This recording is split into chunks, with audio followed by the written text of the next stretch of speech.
for me, my perspective, like as a community, if you come together, we are like millions of us out there. If you come together and you like genuinely solving your problem without like the need, like the with or without you aspect of it, right? And companies start seeing this and they start hustling and start working so hard to find those talent to come into their space. You're listening to the Global Inclusion in Practice podcast, sharing the stories of DEI changemakers around the world. Vivian Aqua and Marjolein Vlug bring you behind-the-scenes stories and kitchen table conversations about the personal perspectives of DEI professionals, representatives, advocates, and allies, talking about what matters in this work and what sustains us in creating lasting change. There are many of us working on creating a more inclusive world. Let's share our stories. We're in this together.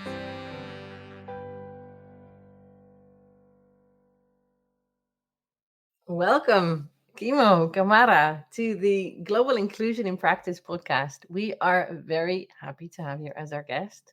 And please introduce yourself to our listeners and share who you are at this moment in time, both professionally and personally. Yeah, thank you so much for having me. I'm not sure why you decided that I will be a good guest on this podcast, but let's see. Let's not judge it now. Let's see how it goes. Sense of humor is reason number one, so please continue. So for the listeners out there who don't know who I am, my name is Kemo Camara. I'm the founder of Omek. I think we talked about that a little bit, but Omek is a community, a platform for biculturals of African descent. The intention and the main goal behind Omek is for us to transform this generation of bicultural, but most importantly, the next generation of bicultural into future leaders, right? But not any type of leader, but into future transformational leaders. That's eventually the goal of Omek. That's the bigger vision, because we believe that being a bicultural, if leveraged properly, can become a competitive advantage. It can actually become a superpower. So if you get this segment of young generation of bicultural and then you give them the awareness about their bicultural identity, right? So they can see as a competitive advantage, they can see as a superpower, and then you provide them a leadership skill, the society will be a better place. So Omek is playing a role in that space to make sure that we have a different type of leader in the future and make our society a better place. So that's me on the professional sense. On the personal space, yeah, I have 3 kids actually living here with my wife, and 2 of those kids in the Netherlands, in Amsterdam. So enjoying our time. Been living here for about 5 years now. So yeah, in the nutshell, that's me. Thanks for sharing. Oh, you're going to share on a personal note about yourself? Come on, Kimo. I know you can do better. Oh, more about, okay, what else about personal? I'm a community person. I was born, actually, yes, Vivian, thank you. I thought you were going to ask more questions. So what else do you need to know about me personally? I'm one of the most privileged human being on earth. I always say this. The reason for that is because I was born in a very large family. And so we have about 9 siblings in our family. Shout out to my mom and pop. They had like 9 kids.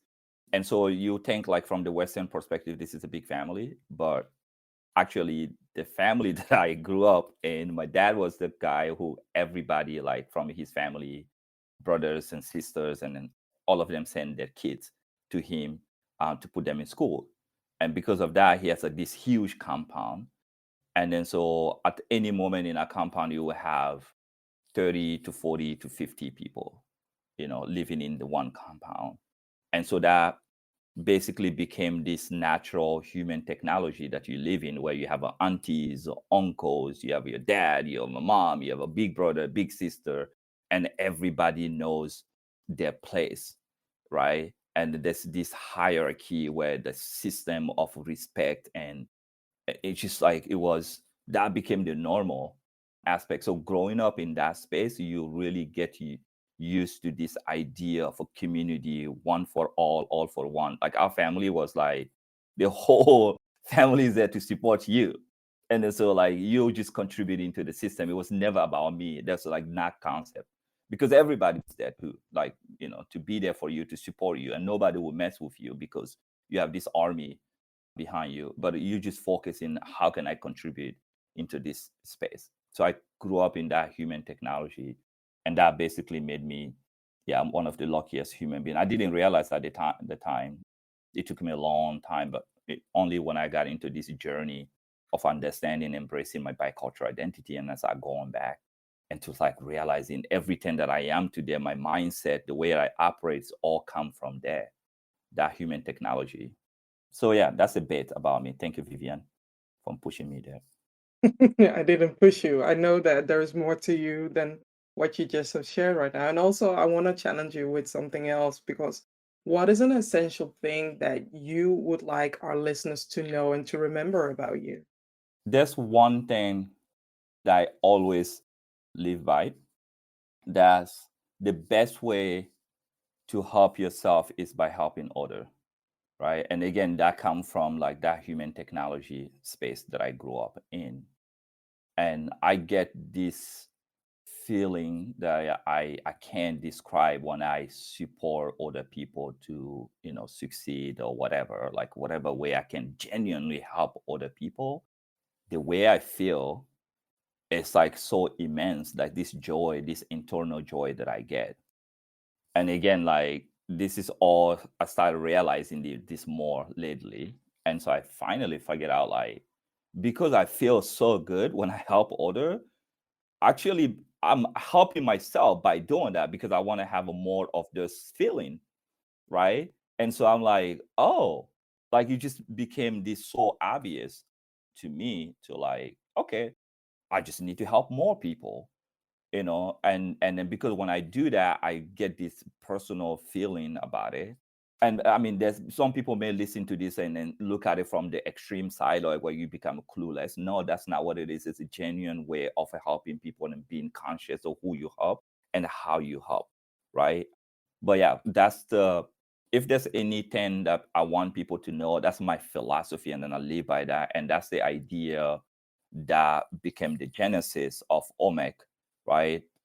Just bringing the community together. That's the genesis of my, my friendship, like the people around me, like the people that I surround myself with, and then all that. That's the basis of it. So That's amazing. Again, can you say a bit more about human technology?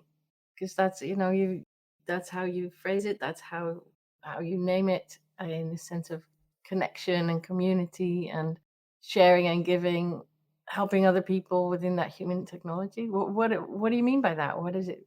Because it's a term that I'm not super familiar with. yeah, the idea for human technology is basically this ability for human to work together toward a common purpose, a common understanding, and common vision, right? And common set of values, right? And so if you look at, imagine this big compound where there's like my mom, my dad, and then like my dad's brothers that will show up all the time and they'll come in and they spend, months, and then aunties. And so but everybody knows their place within this bigger system. So it's like kind of like operates the most effective and efficient and organic way, right? Right. And so that's a concept of technology, right? So that's a huge, and so you have like these kids growing up, and so we have like so many kids in the compound, and they're like we'll have an age group like from like let's say 5 to 10. Then you have like that age group, female and male, for like 10 2 days. You have that age group from, and so like every age group knows like what they're supposed to do in this space.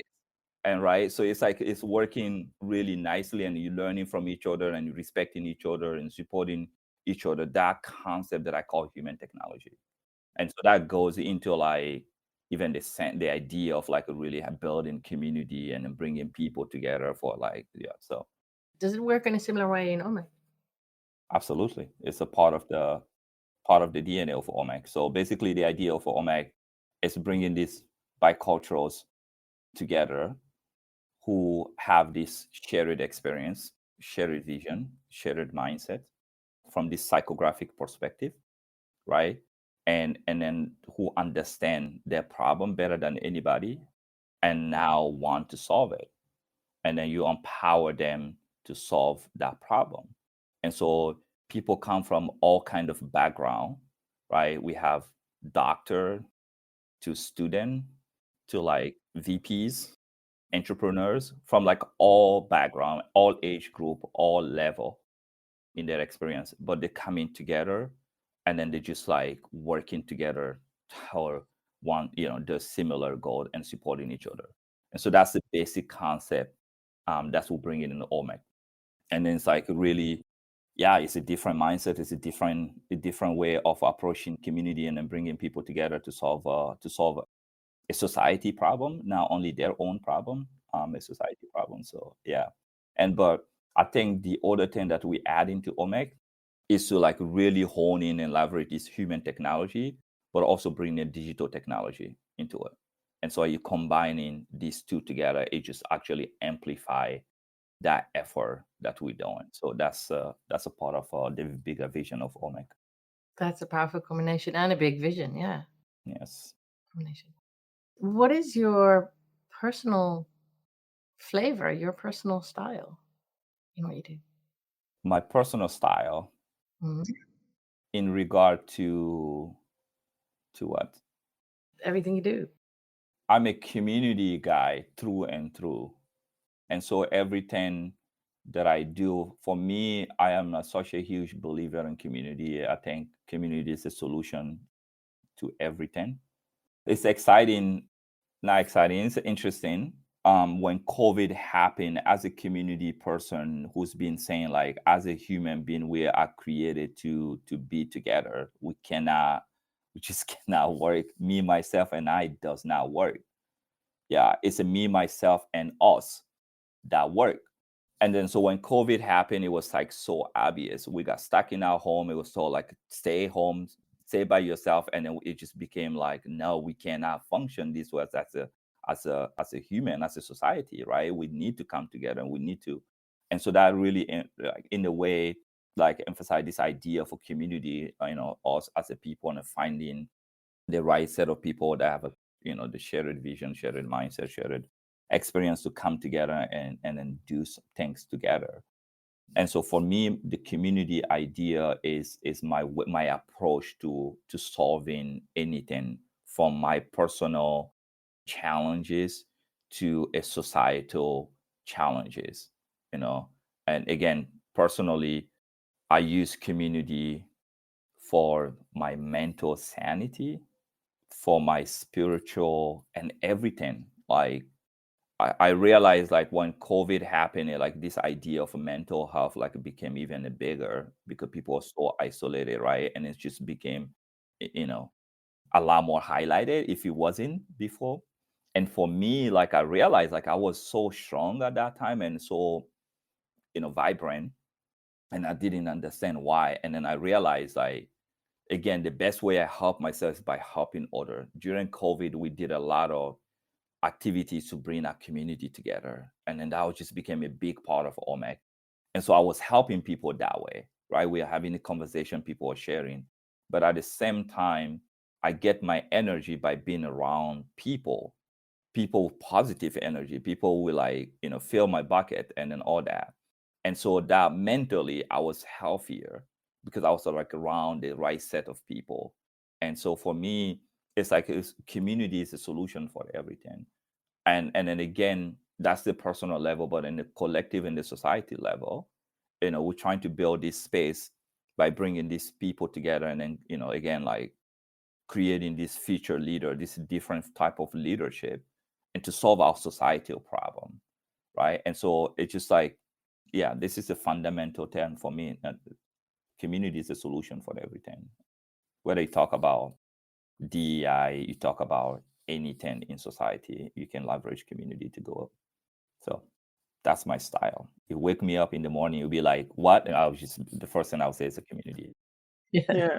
It's also good to hear what you are saying because especially during the lockdown, a lot of people suffered from loneliness and also from isolation, where as Omek was part of my journey to be connected with other people, but also being helpful by helping others, by mentoring others, by coaching others, so that they can see more of themselves in other ways, right? So I'm really glad that you are highlighting that perspective because I can see it back within the DEI professionals who sometimes are isolated where they need community so that they don't think that whatever challenges that they are facing or barriers that are facing that they are the only one who was facing it. It helps to have a shared perspective or a shared experience so that you see that you are not alone in this journey.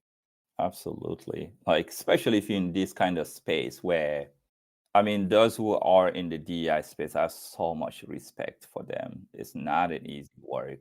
It's not mentally. You go and then you run in this session, and sometimes like you're around people that sometimes are very receptive and they want to like learn and they need your help, and then you get so much energy around that. And sometimes you are around other people that like you obviously see that they're just trying to check the box, and then it's like you have like this mixture, and then there's a bigger society, and then like all these things that's happening that's outside your control, and then you're like, why, like what are you doing? And so if you're doing it by yourself, it can be lonely, it can be draining. You get home week after week after week. But that's also the same thing for like, being a bicultural. Like there's this aspect to it where, again, that I was saying, like if you know how to leverage it, you can become almost a competitive advantage. But if you don't know how to leverage, it can also become a disadvantage. And most bicultural sees their bicultural identity or that aspect of them as a disadvantage, because you're always being told you don't belong here, you don't belong here. Like, between your two cultures, if you're Dutch and Ghanaian, for instance, if you go to Ghana, they like smell on you like from the get go, like, yo, you're You're so, from abroad. yeah, you're from abroad, like it's so Dutch, and like the way you talk, the way it- you know, and then you hear they're like, but where you from? But where you from? I know, but where you from exactly? So you just feeling that way at work, and then you're trying the society is telling you to assimilate. We are the better culture, like you need to be like a Dutch, and the Ghanaians like we have such a strong culture, you need to be Ghanaian.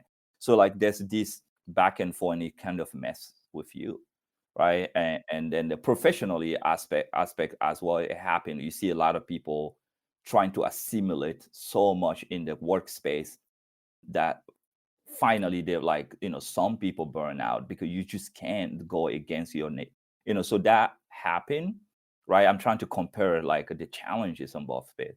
But if you have a community that are in the same journey as you, like speak the same language that you do in terms of those experiences, and then you see them navigating different way, and it's kind of like it lifts this weight off your shoulder, and you're like, oh, I'm not alone. Oh, I'm not crazy when that conversation happened. Oh, this is like, and then you have like they're there to support you and then giving you ways to navigate. If you're doing that, and then in the morning you're going back to work, and it's kind of you have this support system, right? And I think that's why community is so important, so crucial. I really agree.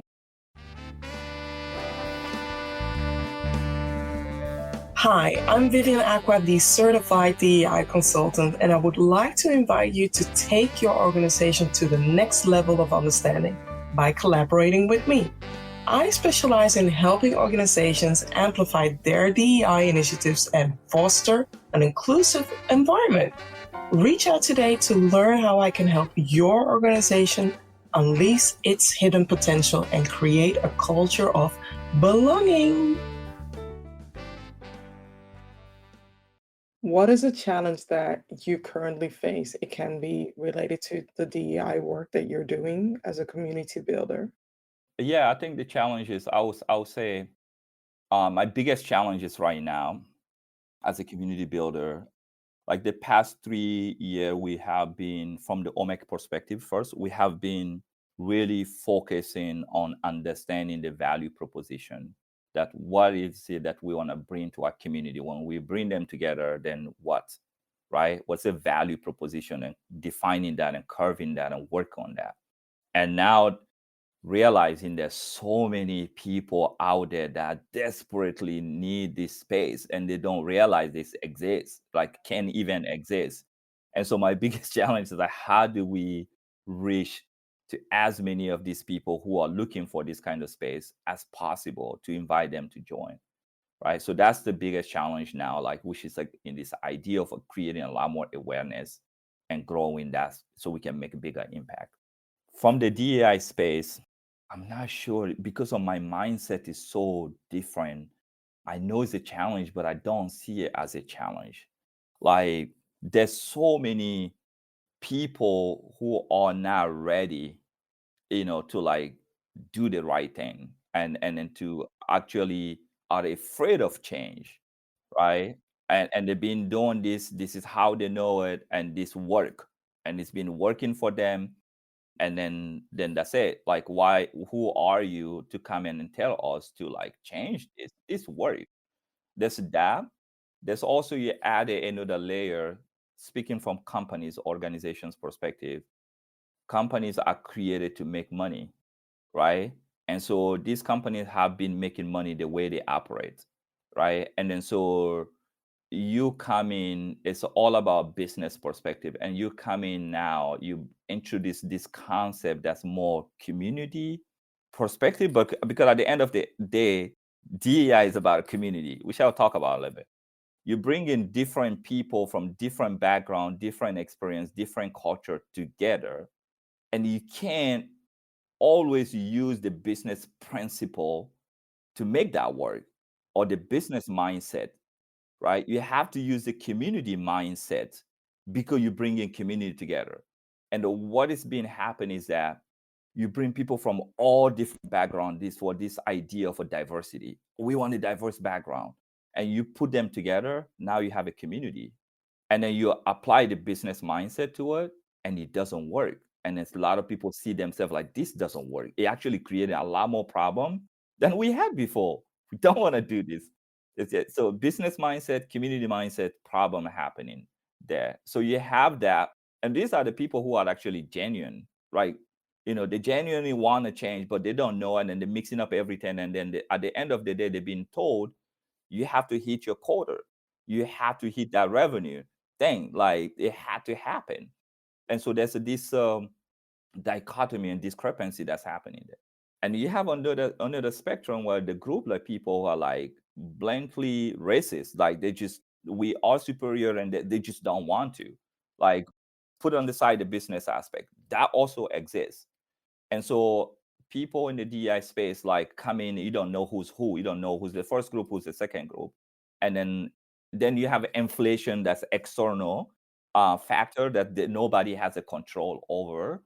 And so like this whole thing is happening, and then being in that space, it becomes really challenging to come in there. And so we, as a community builder that's trying to solve our own problem with or without the help of any organization, we feel like we have everything and we can solve our problem. We work with companies that align with our values and come in and then trying to contribute. And to sometime, like now, you get all this type of company that comes in and they want to work with you because there's this external pressure. And so you start having a conversation, and then you start seeing like, yo, you're not ready yet. Join us when you're ready. So you see a lot of that. And then for me, that gets frustrating, right? It gets frustrating. That's what I was saying. Like, I'm not sure if it's a challenge, but like it gets challenging. The time where you're deep in the conversation, and you're trying to help other people, or even because our mindset is so clear at Omek, we work with companies that align with our value and they want to be part of the movement, the change that we're creating. But we created Omek with or without a help of anybody. It's a community that needs to solve its own problem, because we understand our problem better than anybody. I always say we have a PhD in understanding our problem, because we're born into it and we're going to die into it, right? And we also have a PhD in solving that problem. And so all I need to do is to find the right people that have this right mindset and already creating this change, bring that together so we can leverage and harness our collective resources, skill, and so that's what Omek is. We're already moving. And so I think that's our competitive advantage. We're already moving, we're already making it happen. It might be slower. And then company come to us like, hey, we like what you're doing. Can we be part of it? And we give them the privilege to join us to contribute to the work that we're doing. And so you start the discussion with these companies now, and sometimes you find one or two people that's genuinely like desperately need your help and they want to work with you, but they work with around other people within the company and there's the politics. And that's why we get like entangled into this, and then it gets really frustrating because I want to help so and so in the company, but they're dealing with like other people. And so for me, yes. Sometimes it helps to speak the lingo of those business owners or the decision makers, right? So one of the things that I often say is that the global workforce right now is creating a revenue that many companies are happy with based on 23% that is fully engaged. Imagine if you can bump up the engagement to 30% or even 40%, right? And that's where I also see that Omek, communities like Omek can add that extra value because there is a saying that happy cows give extra milk. And it's the same goes to people who are happy, who are fully engaged.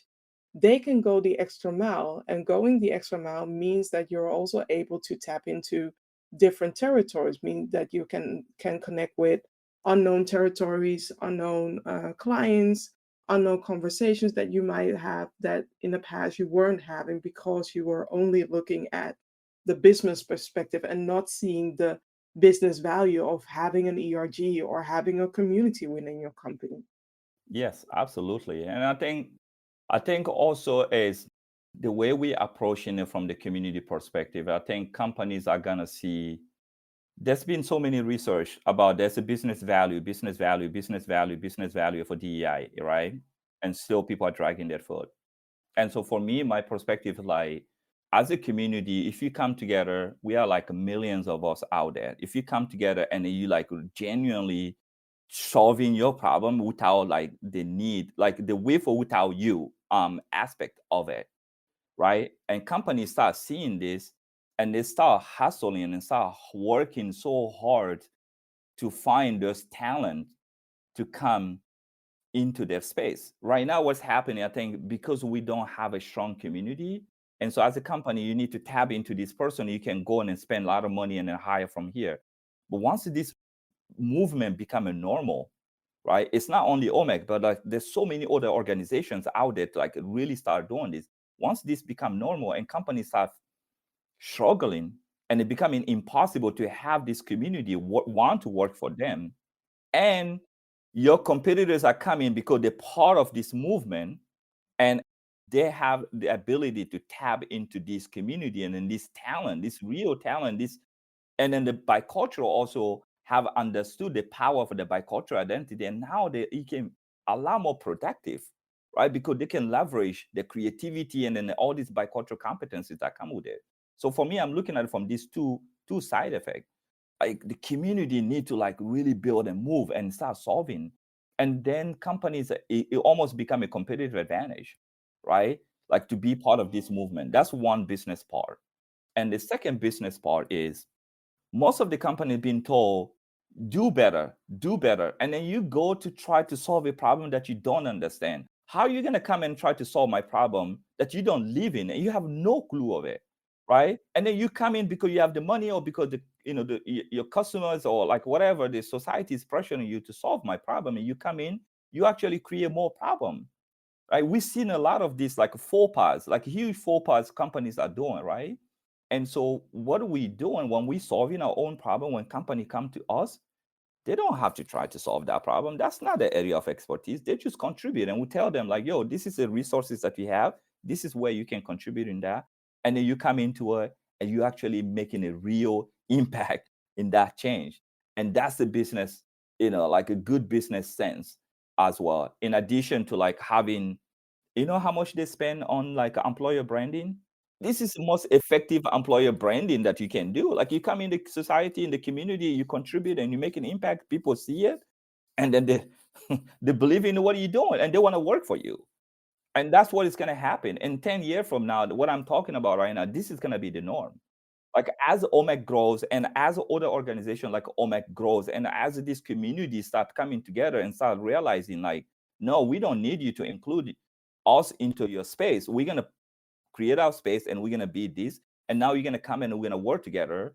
And then, but we're going to empower ourselves first and understand the value that we provide in the society and even do that in the bigger scale.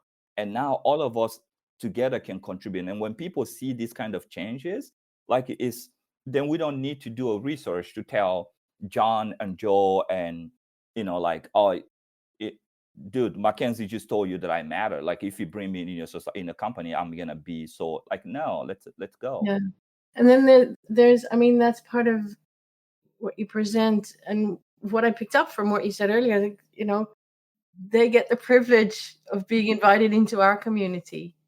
If a company wants to, work with us, it's part of that mindset. And also the mindset of, these are people that have a lot to offer in terms of leadership, in terms of talent, in terms of contribution, in terms of skills. And the strength of that you have of positioning that and of believing that and of knowing that really, that's very strong. That sets a very strong message and a very strong vision.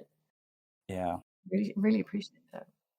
It's a part of the solution conversation. I mean, we are part of, I mean, think about it.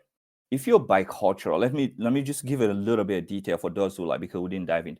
If you're bicultural, that basically means an example, like you're born of a Ghanaian family in Amsterdam. So in the morning, when you're home, you eat, you breathe, you sing, everything is Ghanaian. The moment you step outside the door, you're Dutch, right? And so school, friend, everything, society, everything that you do is Dutch. And you keep going back and forth every day between these two society. That's what I'm calling bicultural.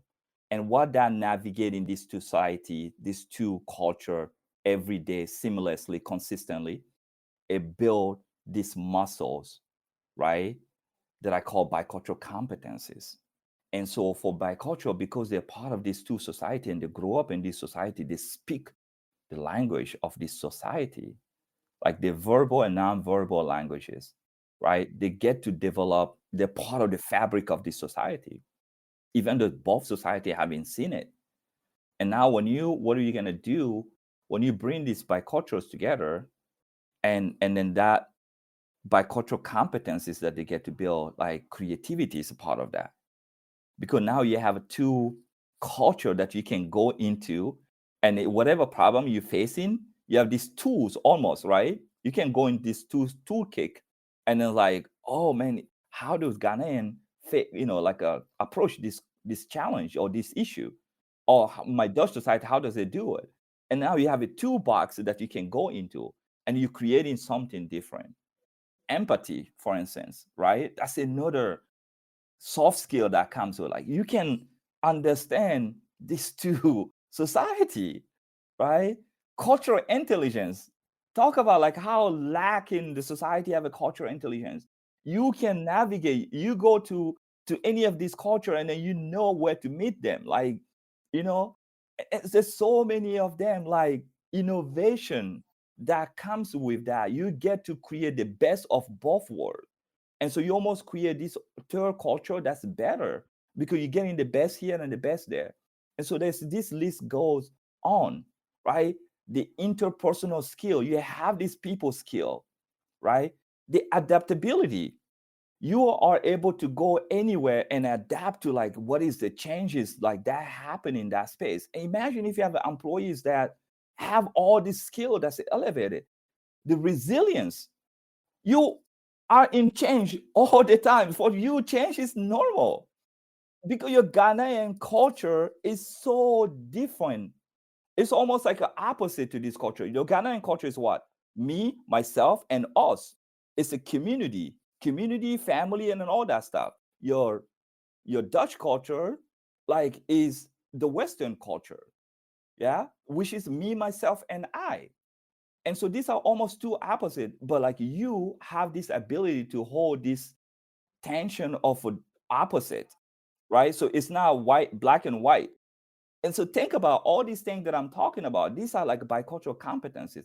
And if you develop this and then you be given a leadership skill, I mean, there's nothing you can do.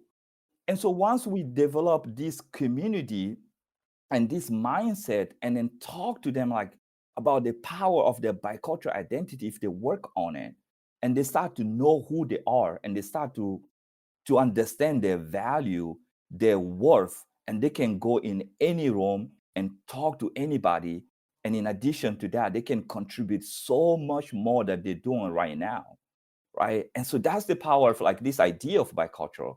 And so when you have this community talk about themselves like this, seeing themselves like this, it completely changing the conversation. You don't go now to companies and saying like, yo, please, I beg you, please take my people. These are like really smart. I'm like, no, you have no idea. These are rough diamond that I found. I'm going to polish them and you're going to see it. And so like I go to company with this kind of mindset, like these are your future employees. These are your future consumer. Bicultural communities is the fastest growing segment of the world population. Almost 50% of the Gen Z in the US are bicultural. More than 50% of the population in Amsterdam are bicultural.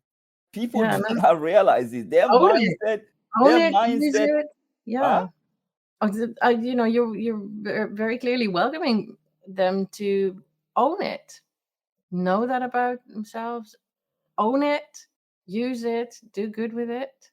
And I'm saying them and you because I'm very monocultural, and I do fully agree that, you know, own it. And then that's the thing. That's how we. That's what I love Omek so much because that's what we refer in ourselves. And then even and so once you get to there, like even there's a lot of terminology, mainstream terminology now that's been used that we questioning. For me personally, because on my journey, I do not call my Omek community underprivileged community. I do not call because I'm like one of the most privileged human being on earth. I don't call my community underprivileged community. I don't call my community a marginalized community. I don't call my community even underrepresented community. I call my community bicultural community. This is the term that I want to use to refer to my community. And so I want the people to find the term that empowers them, right? So when you walk in the room, it completely doesn't shift the power. When you walk in the room and then they're like, oh, Kemo, you're like, oh, Kemo is from an underprivileged community. I'm like, yo, do you understand my privilege? So I'm not. I'm a bicultural. Or like in general, I use the term from the global majority community. So there's no more underrepresented community. Like I'm taking all these things out of my vocabulary. And so like all these things in the mindset, you need to start, how do you see yourself? Right. So you can go in the room and have a conversation with people and I can just show them the power that you can bring in whatever relationship that you have in, whatever partnership that you have in. So it's helpful for everyone, to be honest.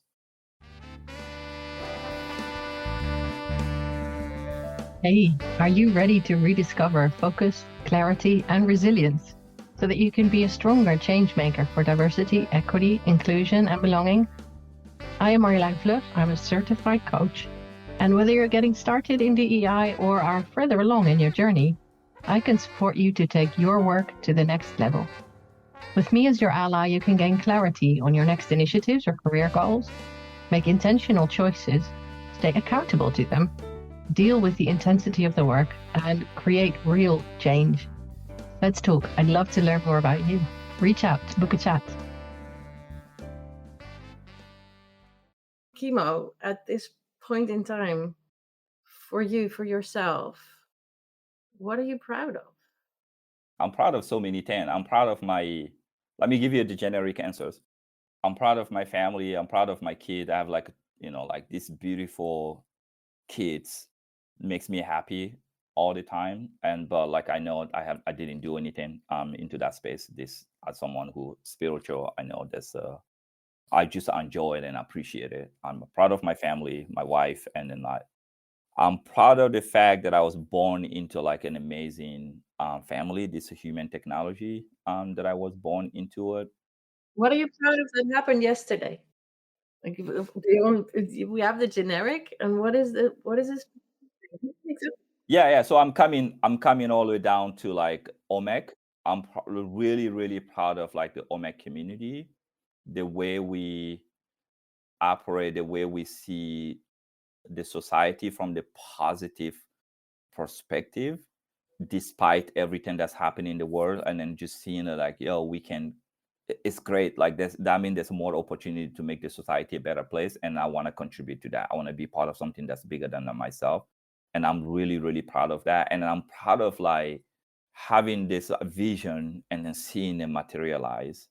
That's something I'm like really, really proud of, and then I don't take it lightly, and I'm really grateful for it every single day. Even though like a lot of the time, like, oh man, we're just getting started. Like, what are we gonna do? What are we gonna do? But like, yeah, I always every night before I go to bed, my wife and I had started asking this question, like, what were you proud of today? So just to remind us, like, to be grateful. So those are the things that I'm like really, really proud of. Sounds amazing. And how do you run the marathon, right? So when success comes slowly, and a compound question would be, what do you do to recharge your batteries? For me, it's really it's I think it's almost a counter to intuitive for most people. I recharge my battery when I'm around the right people. Like when the Omek event happened, Omek, like when I go there and it's supposed to be like draining other people's battery, for me, it's like recharge. Like I've been doing this for 5 years now, and every single Omek event that I go to and I see people, and I'm like, this is what it is. And then people talking, people connecting, people happy, people like I see that my energy so many event, like you can remember it's when we did the Black Employee Networking Night, Vivian. I was so sick that day, and I was like moderating, right? And I was hosting, but I was so sick. When I walk in and I saw people come in, I literally completely forgot that I was sick. I forgot, like the moment I remember that I was sick, like when I was opening the door to go home in the car and I was walking in and my body like completely sweat. I'm like, oh, I was sick today. And my body like, we gave you a break and now let's go. So that's how I honestly recharge, which I feel like I'm lucky because this is what I'm doing for a job. Like this is my job. And then also I realized like also taking a vacation is really, really important. So like this year, Christmas time, it was the very first year that I was like, because usually when I'm going on vacation, I'm taking this break. I have a 2 or 3 big thing that I need to do. I'm like, oh, I'm not working with anybody, so I can focus on doing this. Which is like, dude, you're on vacation. That's you supposed to. So this year was the first time I'm like, no, I am not doing anything. No Omek, no business, no nothing. It's a family, or just sleep, or just be lazy, but like no nothing. And so I realized that's also like really, really important. So yeah, that's how I recharge. Sounds amazing. What about what you see ahead in the future, short term, long term? What does your intuition tell you? Do I need to believe my intuition? I'm like so optimistic. I mean, the world is like, if you look at it, it just seems so doomed, so pessimistic, like the type of leader that we bring in, and then the injustice that's happening and everything. And I mean, to be honest, like sometimes I don't even watch like news or like just getting my feed, and it just gets so depressing. But despite all that, I think we'll be okay. I think we need to honestly, for those of us like want to make this place a better place for everyone, irrespective of who you are or like what geographical accidental birth you had, whatever your choice is, and a place for everyone to live in. right? And so those of us who are thinking that way, I think like are focusing on like the next generation that's coming and make sure like we have a different type of leaders and a different type of people that live in this society. I think that work is happening. There's a more and more. We may not all see each other, but the more and more of us out there that's making this happen, I'm really optimistic by nature. I think the society will be a better place. I think this movement's gonna pick up, and I think we're gonna have a better leaders in the future. That's gonna be like, okay, we got to do things differently, and then we need to take care of this earth and this space that we all live in, and then it's for all of us. And let's figure out how we share it together. So that's my bigger optimism. I'm glad, and that's helpful. If everyone who's listening to this and thinking, "Oh, I wasn't feeling it today," thanks for saying that. And you are seeing it. I mean, you're seeing community grow in size, and you're seeing this community grow in strength, and that's a good fact to base optimism on. Yes, absolutely. I mean, there's so many amazing people in our community, and then you see, and then you have the privilege to talk to all these people individually, and then you realize, like, I'm not just saying this. Like, I have people that I talk to, and people in the right position, and have this feeling and want to be part of something that's bigger than themselves. And so, if you have a consistently this conversation, it seems that like you're just happy all the time. So I've been like holding myself not to use Vivian as an example because she's a big part of the Omek community. But yeah, I think people can get that clue. So if you around people like that and you have this conversation and you know how they're thinking, and then it's like not only one, but tens and hundreds of people like that that's already doing things in their own space, but like coming together and like so happy to be here and connected and seeing other people, and then being feeling even a lot more empowered and a lot more inspired to go even do bigger and think bigger. Like that's exciting. That's exciting to see. And that this conversation is happening. Those spaces are being created. So They're here. Come and join. Going to one of the final questions, what are your recommendations for our listeners to watch, read, or listen to? So it can be books, videos, articles, films, podcasts, no matter what. oh my goodness. I'm a big podcast guy. I listen to books, which is God bless whoever came out with like audiobook. Like I don't. But I listen to so many books. There's like a lot of great books, but I don't remember the name of the titles. That's just me. That's how I operate. But I do a lot of podcasts. So depending where you are, if you're an entrepreneur, I do listen. I used to listen a lot. How I build it, and just hear all these like amazing people and then their personal story, and then how they did what they did, and realize like, oh, this is totally possible. So love that podcast. My new podcast that I just picked up recently is with Trevor Noah. I think What Is Next, or One Now. I think One Now. Just because, yeah, he's bringing it being like a very prototype of like bicultural, and then what it is like, and then being, South African, and then having this platform in the US and not shining away and from his African culture and African identity, but bringing that to the table, and then teaching so many people about the African culture, but also embracing his Western. So like that's so I follow him, and then I have this conversation, and he's been bringing a lot of biculturals there as well to like talk about their experience that way. So that's a podcast that it's just started, so I like that. So that would be maybe the two things. Cool. Thanks. Of course, Omek, right? We have a book. I thought it's a podcast book. No Anything. matter what resource, whatever resource. If you're listening to this podcast and this is your first time to hear about Omek, and then I was not able to convince you that this is the community of the future that you should be joining, send Vivian a note, say like, I'm not convinced. Can you tell me a little more about Omek? There will be information about Omek in the show notes, so No, look for it. Guys, stalk Kemo on LinkedIn, tag him, do whatever it's needed because he's founder. He should provide information from his perspective. Yes. Stop it.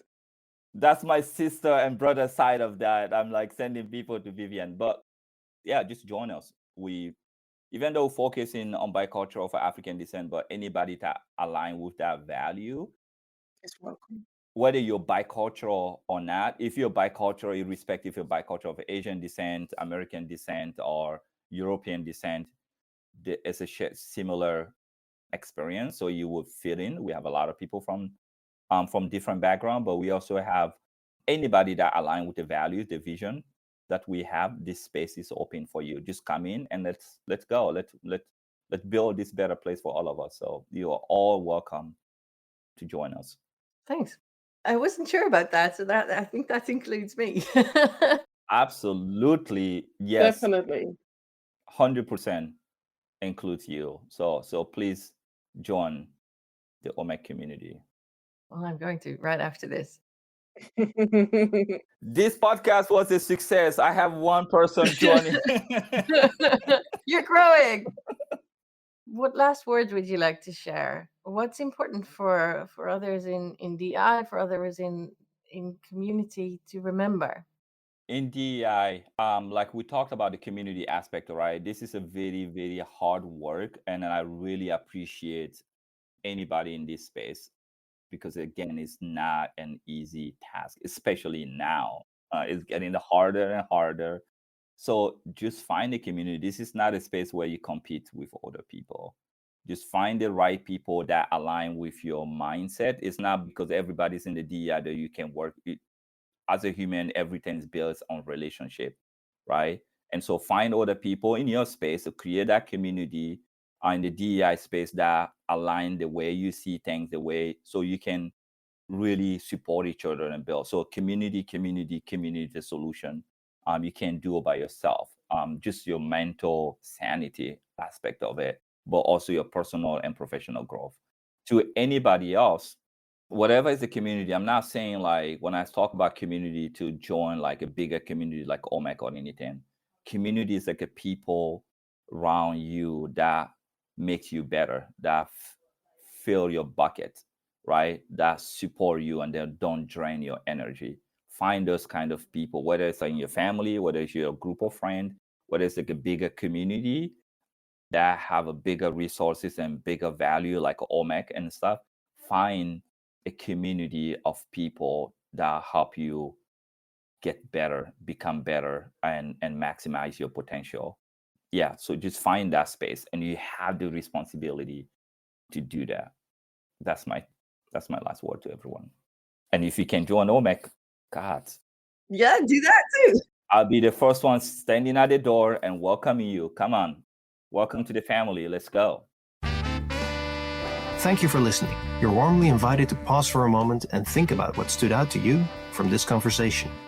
Please share this episode with others to inspire them too. Make sure to subscribe to our Substack channel. We'll be back soon with more episodes. Be well, take care, and stay connected.